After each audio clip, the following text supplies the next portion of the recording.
If you do not have Crossing My Desk Lesson 9, raise your hand.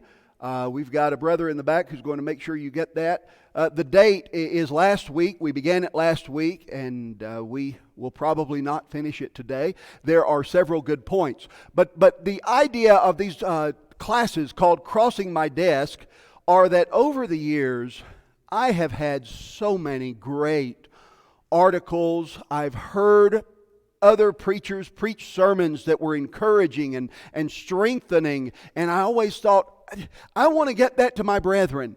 And it's just one of those things I've never done because there hasn't been an opportunity to take somebody else's work and put it in front of the brethren. But this Bible class is called Crossing My Desk. Those things that I've seen crossing my desk over the last 3 decades that I thought, this is something that really hits a needed spot, positively or negatively, and it's something we can do. And so this one is adapted from an article by Brother Carl Garner, and it was an article that he entitled, How to Be Perfectly Miserable, which we hear that and we think, well, that's really not what I want in my life. I would just as soon not be perfectly miserable. And that's good, because his article was written sort of tongue-in-cheek with the idea, with the concept of saying, these are the things that we do that end up making us miserable.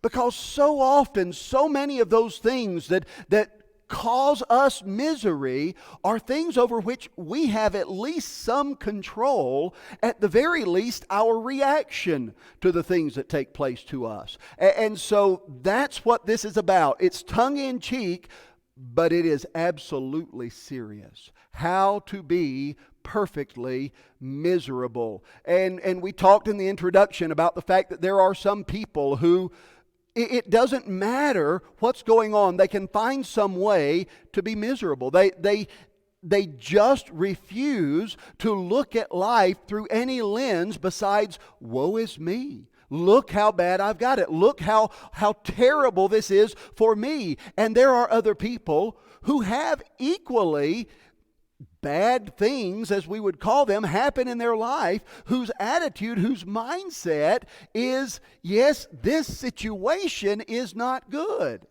but I'm not going to get dragged down by it. I'm going to keep my focus on the Lord. I'm going to put my hope in the Lord, and they are not miserable people, even though the same number, sometimes even more, bad things are happening in their lives than the others. And so we talked about the first 2 of these after we looked at the introduction, how to be perfectly miserable. Number 1 was think and talk about yourself as much as possible.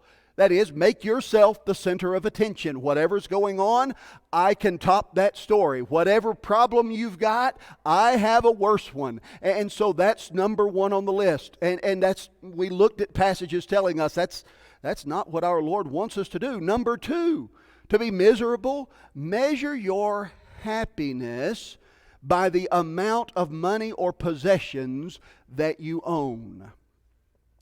I did make the point last week that we are probably going to use the word happy a few times through the course of this study, in which we're really talking more about joy, the joy that's in the Lord. Happiness, by its definition, is a circumstantial matter. It's based on circumstance. Things happen that I like. It makes me happy. The word happy comes from the word hap, meaning chance. And so if you're lucky enough, you can have that happiness. That's the etymology. It's not the meaning of the word, but it's the etymology. But the joy that's in Jesus Christ is a different picture.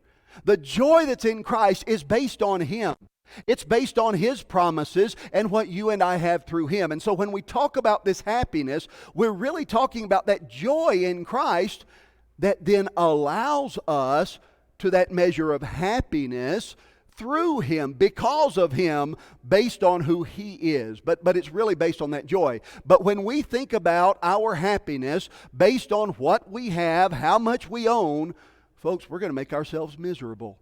And it's one of those things where what you have is just never quite enough. If that's what our happiness is based on, it's always just a little bit more that I really need to be happy.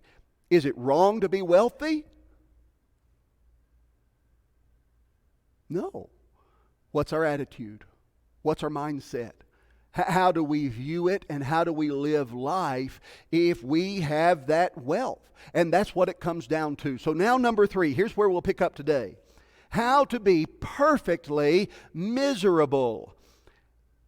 Be suspicious and jealous of everyone. Have you ever noticed that there are some people who cannot stand for somebody else to be recognized for something good or to receive an honor? That if something good happens to that person, if somebody says, look at the good job they did, their first thought is, well, I put more into this company than they ever did. I've put more effort into this project than they have. Why am I not getting the recognition? Or maybe it's not at work. It could be among school children, things taking place in school. It can even be among the Lord's people. That recognition of another person could make someone upset. And so it's how to be miserable. And with that in mind, we're going to start in 1 Samuel chapter 18, verses 5 through 9. And Brother Dick is going to read that for us. This is what took place after David had killed Goliath, and there were some other activities that took place, further campaigns against the Philistines. 1 Samuel 18, verses 5 through 9. Dick? So David went out wherever Saul sent him, and behaved wisely. And Saul set him over the men of war, and he was accepted in the sight of all the people, and also in the sight of Saul's servants. Now it had happened as they were coming home, when David was returning from the slaughter of the Philistine, that the women had come out, and all the cities of Israel, singing and dancing, to meet King Saul with tambourines, with joy, and with musical instruments. So the women sang as they danced, and said, Saul has slain his thousands, and David his 10,000s. Then Saul was very angry, and the saying displeased him, and he said, They have ascribed to David 10,000s, and to me they have ascribed but thousands. Now what more can he have but the kingdom? So Saul eyed David from that day forward. All right, so we've got this picture. David and Saul and the rest of the army of Israel is coming back in. They've had their successful campaigns against the Philistines. There's this great celebration. We would sort of characterize it as almost sort of a parade type atmosphere that you're seeing here. And I want you to think about Saul here. Number one, he heard what they were saying. What were they saying?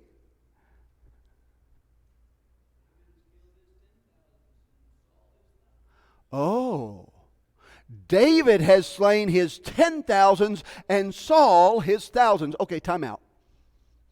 Were they giving those numbers because they were giving a literal recognition of what had taken place in the battles? Is that? No, okay. That's not the point. They were using what you and I would call exaggeration or hyperbole to make a point, to say, look what's happened, and David has outshone everyone. Remember, it was David who killed Goliath. Everyone else was shaking in their sandals. They didn't have boots. They were shaking in their sandals because we can't face this Goliath. David faced him, but remember, for David, it wasn't about him. It wasn't about his prowess as a warrior. For David, it was about God. You come to me with your sword and with your spear. And he said, I come to you in the name of the Lord of hosts. And David killed Goliath, and that's why he has this powerful reputation. Now, David is going to show himself to be a very good warrior.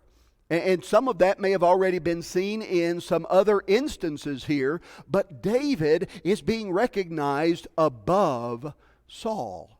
Now, it's not that Saul is not being recognized, it's that David is being given a number higher than he, and so he's upset. That's what he heard. Number two, he was angry about it. Who was Saul to the people of Israel? He's the what? He's the king. He is the king of Israel. And in their fights against the Philistines, what were those battles about? Why were they fighting against the Philistines?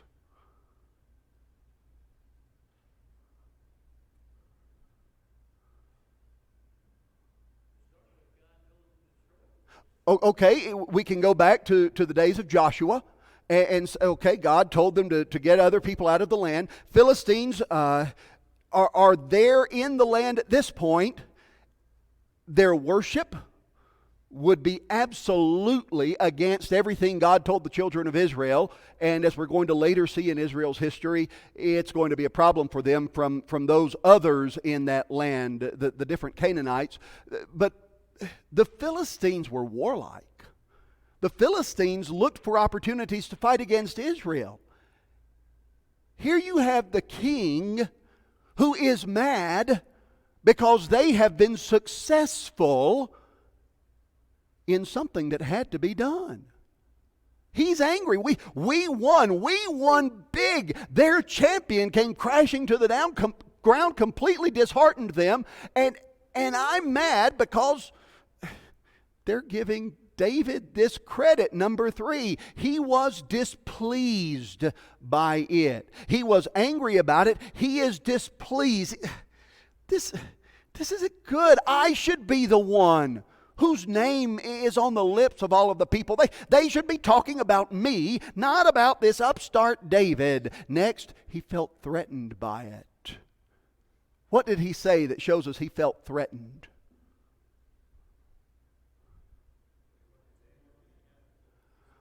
What more can he have except the kingdom? I mean, they've already got him outshining me in battle. Remember, Saul was chosen because he had that warrior king look. He was taller than everyone else. He probably looked pretty good in a suit of armor in front of the men of Israel because he's a little bit bigger than they are, and they thought, this is great. Well, now this David, shepherd, there doesn't seem to be much commending him physically.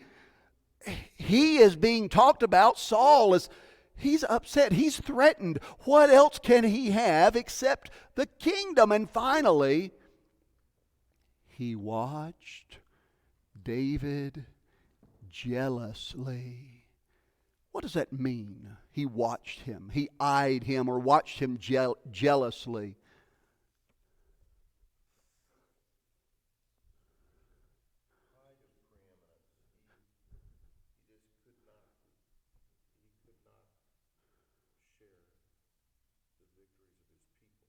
Okay, pride, needing preeminence, could not share the victories. Go ahead.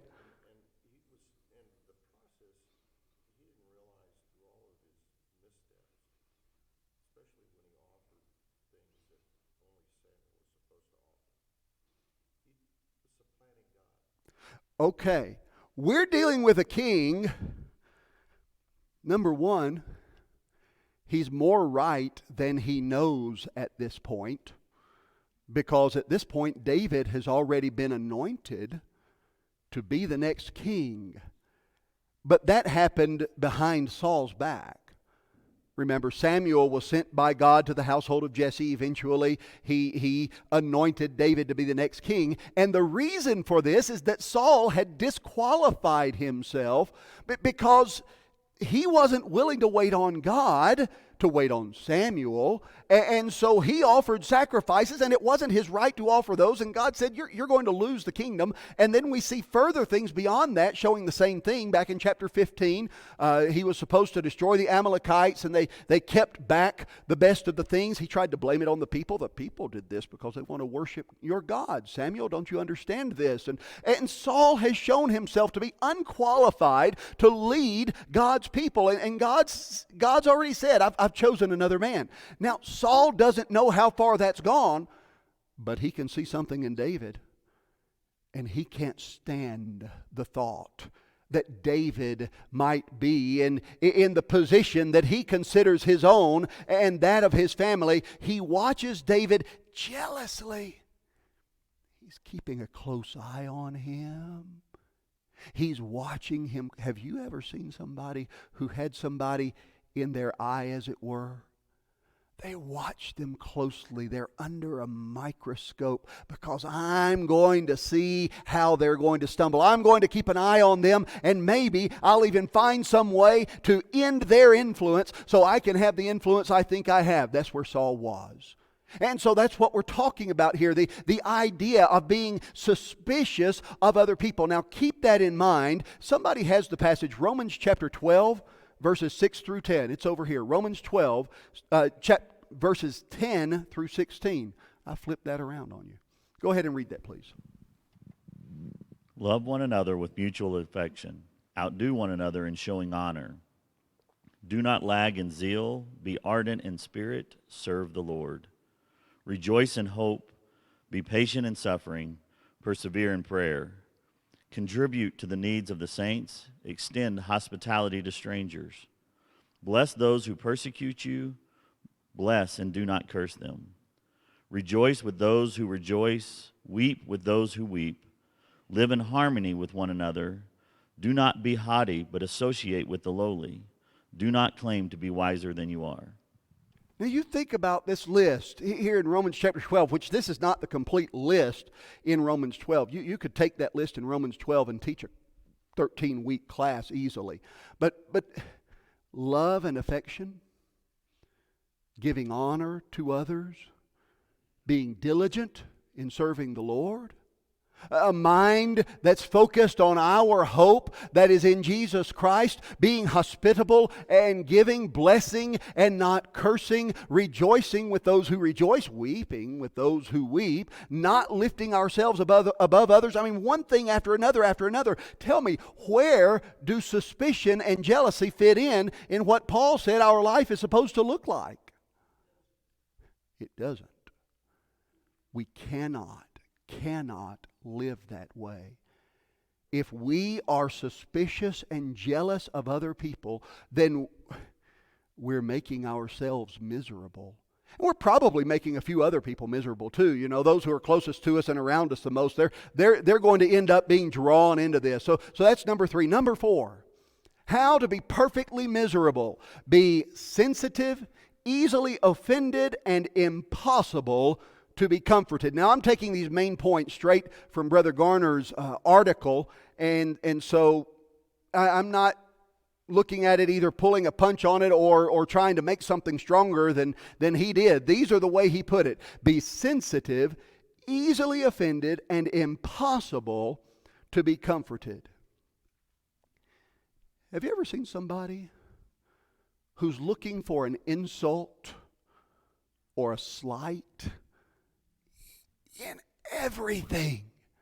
I mean, it's as if their day isn't complete until they have found somebody, somehow, some way to say, well, they said something that really upset me. They said this in order to push against me in this way or in that way. And they find a way to return every perceived insult. It may not be with an insult in turn. Sometimes when they feel like they've been insulted, by the way, I've mentioned this about several of these points. I am describing social media right here. This is social media. But it's this matter that says, anything you say, I'm going to find something wrong with it. Nobody's immune to this. A lot of my friends on social media are preachers. And I will see somebody post something that's really a great, encouraging post, and somebody underneath, another preacher, will make a comment. Maybe it wasn't worded just the way they would have worded it, and they want to find something in it to say, this leaves the door open for... It didn't. But everything is offensive. Well, we only do that because of the... Stop it. It's this attitude of thinking everything is aimed at us. And really, it's a very prideful attitude. It's the idea that says everything somebody says is somehow about me.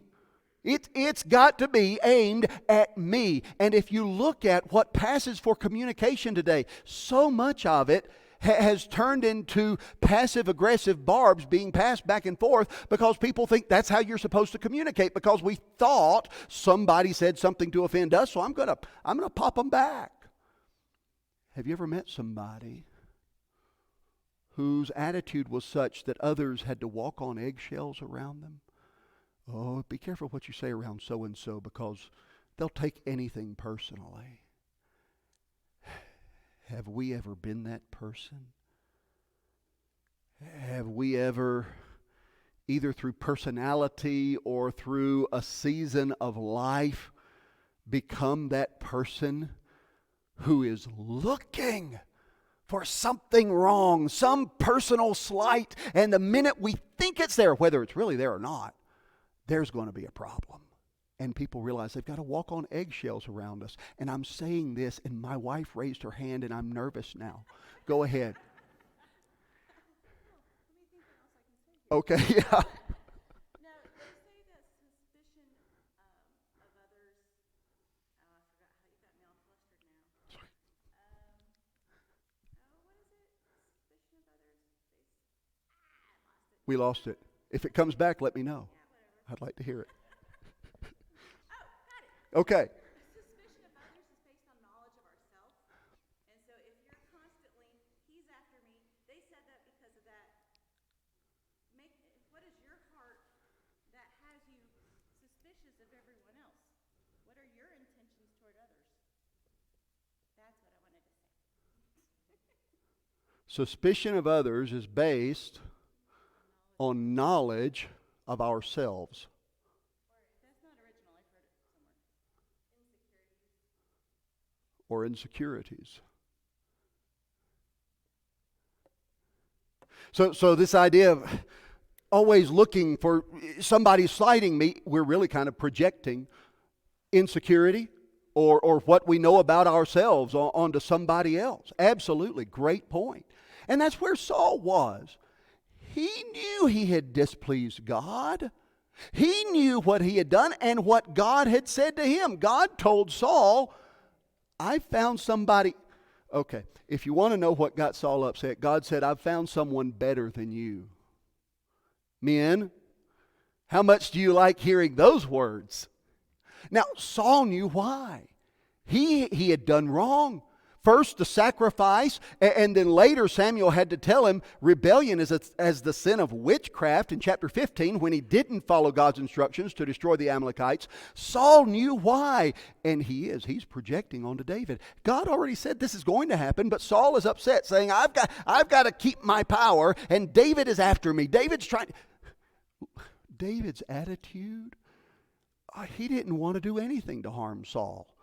And if we keep reading there in 1 Samuel, we're going to see the lengths to which David would go to not harm King Saul when he could have. But Saul was only willing to be suspicious. And that's the reality. Who has 2 Samuel chapter 10, verses 1 through 5?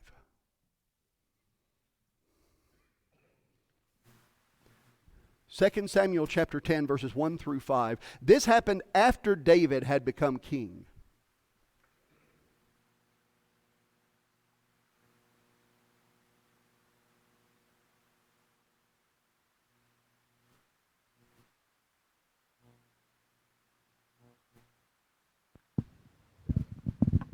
Now we're ready. Now it happened afterwards that the king of the Ammonites died, and Hanun his son became king in his place. Then David said, I will show kindness to Hanun the son of Nahash, just as his father showed kindness to me. So David sent some of his servants to console him concerning his father. But when David's servants came to the land of the Ammonites, the princes of the Ammonites said to Hanun their lord, Do you think that David is honoring your father because he has sent counselors to you? Has David not sent his servants to you in order to search the city and spy it out and overthrow it? So Hanun took David's servants and shaved off half of their beards and cut off their garments in the middle as far as their hips and sent them away. When they told it to David, he sent to meet them, for the men were greatly humiliated. And the king said, Stay at Jericho until your beards grow and then return. Now here you have David, king of Israel.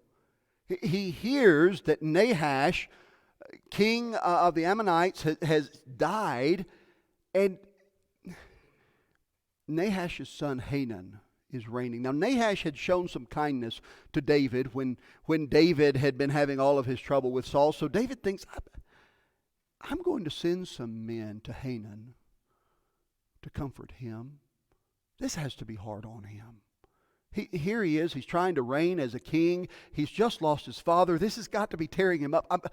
I'm going to send some men there. Think about those princes of the Ammonites. They were looking for an offense. David sent men to comfort Hanan, and they said to Hanan, "Oh, come on. Surely you don't believe that they're really here to comfort you." They spoke their suspicions as if they were true. That's what happens when we become suspicious-minded. We start putting it onto others. Part of that projection is that we start telling others this is what it's got to be. They made an emotional connection. Hanan, do you really think David wants to comfort you? Do you really think he cares about you at all? There is something behind this. He has an ulterior motive in what he is doing. They refused to believe that other people were acting out of goodwill. Those men were there to offer some comfort. However, David saw it happening to Hanan, and they refused to believe that there could be any goodwill behind those men coming. They elevated their argument. Instead of starting with the suspicion, they let it grow, and they elevate it beyond the emotional to the, come on, you know he just sent them to spy on us so they can destroy us. And they missed out on receiving kindness. That's what we do to ourselves.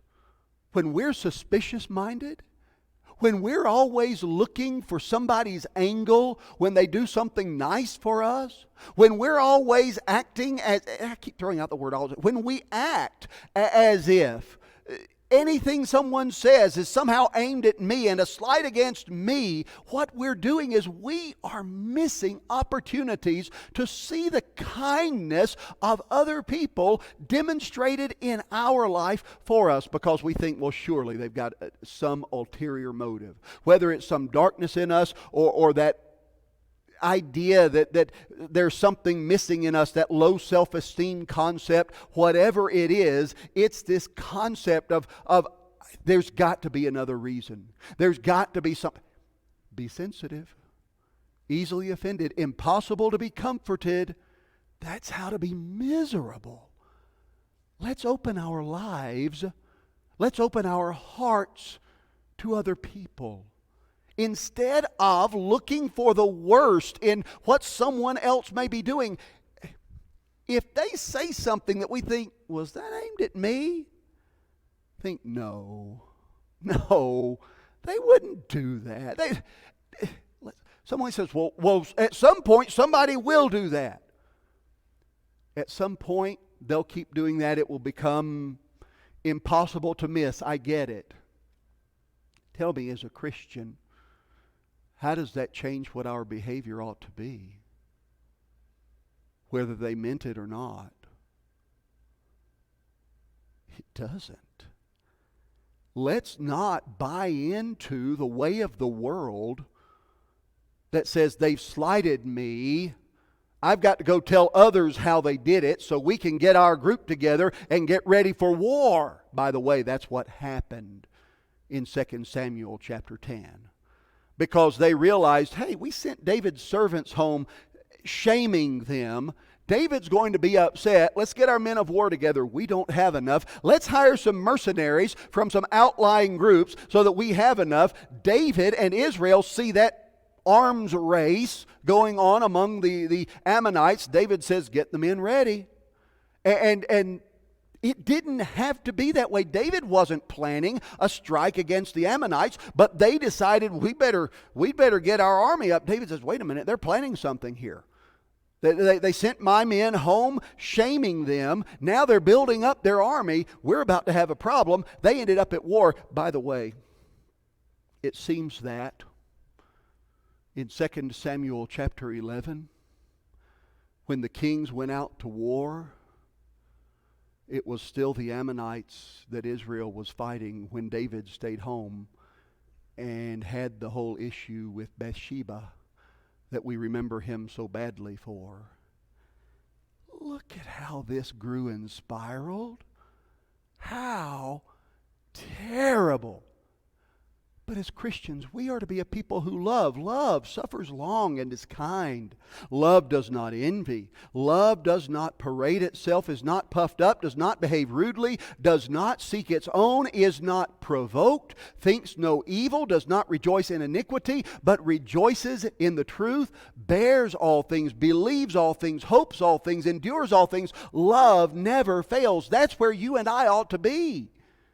Instead of being sensitive, easily offended, impossible to be comforted. Now, number 5, to be miserable, never forget a criticism or another person's mistake. And this is really two different sides of something. Brother Garner put them together in one point. Remember every criticism that someone speaks against you, whether it's real or imagined, that last point, where we're looking for something to be upset about, or even if it's real, that we hold on to that and we sort of nurse that and let it grow into bitterness that just starts to eat away. Remember every criticism, whether real or imagined. The other side of it, never forget what others have done wrong. When somebody messes up, whether it's they've had a bad day and they speak sharply to us, and they recognize it. They say, I shouldn't have done that. I'm so sorry. That's fine. But we keep it in our little box so we can pull it out and look at it once in a while to get us upset about that person. Or if they've sinned. Someone goes into a life of sin and they repent of it, they come home, but we hold that against them. Well, I'm going to keep an eye on that person. I'm never going to put real trust in that person. Folks, that's how to be perfectly miserable. Who has Exodus chapter 14, verses 10 through 12? Go ahead and read that, please. Exodus 14, 10 through 12. And when Pharaoh drew near, the children of Israel lifted their eyes, and behold, the Egyptians marched after them. So they were very afraid, and the children of Israel cried out to the Lord. Then said to Moses, Because there were no graves in Egypt, have you taken us away to die in this wilderness? Why have you so dealt with us to bring us up out of Egypt? Is this not the word that we told you in Egypt, saying, Let us alone, that we may serve the Egyptians? For it would have been better for us to serve the Egyptians than that we should die in this wilderness.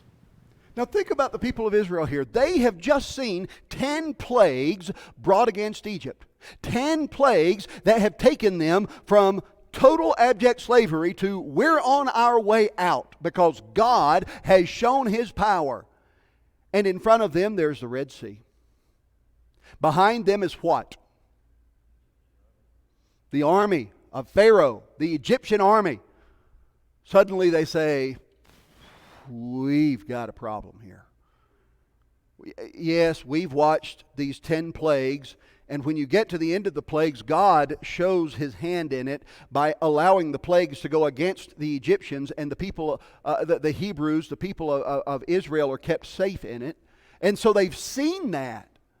And yet now here they are. They had cried out for deliverance. Remember, back earlier in the book of Exodus, they cried out to God and He heard them. They saw now this difficult circumstance, the Red Sea in front of them, the army of Pharaoh behind them. They placed blame on whom? Moses. Why did they place blame on Moses? He was what? He's the one they saw in front of them. Somebody made a statement to me once about elders' ulcers. This is one of the reasons. Because it may not be anything that those elders could have ever headed off. But man, for some people it's their fault. I can't believe they let this happen. How dare this take place? And it's what happened to Moses. This was no mistake that Moses had made. He's following God's instructions the whole way. This was the necessary move to get them out of Egyptian slavery. Moses, why did you let this happen? They elevated themselves in their judgment. We told you this was going to happen. We told you that if you kept getting yourself involved in these things, we would just be in worse trouble than we were. By the way, they were in such trouble, their baby boys were being killed. Not some of them, but when a baby boy was born to the Israelites, he was killed. That's the sort of trouble they were in. And now they're looking back, they're saying, we told you, leave us alone, just let all of those things happen, and it's going to be fine. And they ignored the reality of life in the Lord. God had done so much to bring them to this point, and now they're saying, we're on our own, we're never going to make it. That's what we're looking at. Not forgetting a criticism, not forgetting someone's mistake, looking for those things that are wrong. Who has Philippians chapter 2, verses 14 and 15? Go ahead and read it, please, when the mic comes to you. It's over here. Philippians chapter 2, verses 14 and 15. Here you've got Paul writing to the Christians at Philippi, and it's there in chapter 2 where he's written about what our mindset should be and the heart of Christ and what he did, and he turns it around back to our life. Philippians 2, 14 and 15. Do everything without complaining and arguing, so that no one can criticize you. Live clean, innocent lives as children of God, shining like bright lights in a world full of crooked and perverse people. Do all things without complaining and disputing. Complaining means a complaint, a whispering, grumbling talk in private, according to the Dictionary of Biblical Languages. That's scary, because it's easy to do that. One resource says it is utterance made in a low tone of voice, behind the scenes talk. Gossip is what we're talking about here. Somebody says, well, it was true. It's still gossip. Let's understand. Lying and gossip are not equal things. Sometimes gossip is a lie, but sometimes it's true. Without complaining, without disputing. This is an interesting word, because the word for disputing had to do with reasoning, thinking through something. That's the positive use. The negative use of this word carried the idea of arguing and disputing about things. Have you ever known somebody at work who would argue about anything? It didn't matter what was said. They're going to find some angle to get at it. And somebody on Facebook put up a meme. It said, just to show that people will argue about anything, this is a stick, and there's a picture of a stick. You can't get around it. And tongue-in-cheek, some of my brethren said, I think it's more of a twig. And they were having fun with it. That's fine. But we know the reality. We know how easy it is to fall into that. That's why Paul warned these brethren. This isn't, oh, you better watch out, all those people over there. No, I've got to watch out for this person right here. That I'm not the one doing this, that I'm not the one falling into this trap. Do all things without complaining and disputing. Why? That you may be blameless, not subject to blame in a matter. Harmless, pure, unmixed, innocent in a matter. Without fault, unblemished. The children of God. I need to be one of God's people. I need to watch my attitude. Colossians 3, beginning with verse 12. Therefore, as the elect of God, Colossians 3, 12 through 15.